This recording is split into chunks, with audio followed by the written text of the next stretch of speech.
su radili duboka respa, ovo što vidite, ova stube, ovi majstori su izradili 4 ikonostasa danas u Makedoniji, pa i danas su sačuvane 3, jedan je ovdje, drugi je jedan manastir u zapadnoj Makedoniji i ova Bigorska se zove.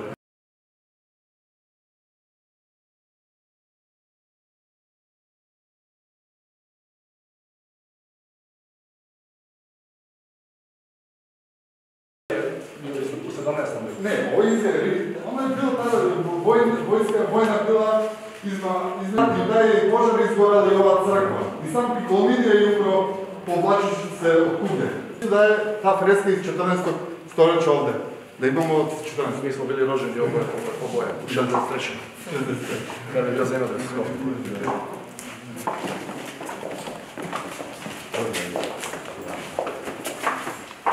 Ikonite, impresivno. Ikonite isto. Ikon je izradio jedan od najboljih slikara iz 19. stoljeća, zvao se Dičo Zograf. Taj majstor koji je izradio ovaj ikon. I to si ima uniform, evo, tradicija. Odakle ide? To je tako. Ovdje imamo oružje iz Diminerskog. Iz tog perioda i ovaj sanduk koji što vidite iza vas. Ovdje su bili mošti od Goce Delča. Kad su ih doneli ovdje u Skopje, prvo su ih stavili u crkvi i isčuvali su ga u ovaj sanduk.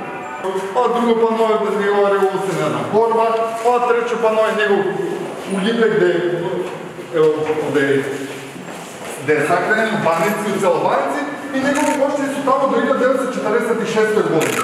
A pošto ima jedan amanet, njegov želja da bude sahranjen u glavni grad Slobodne Makedonije. Znači je bidan poslušen i nema da izgleda ništo, ni so zbor, ni so delo. Od tajната što se...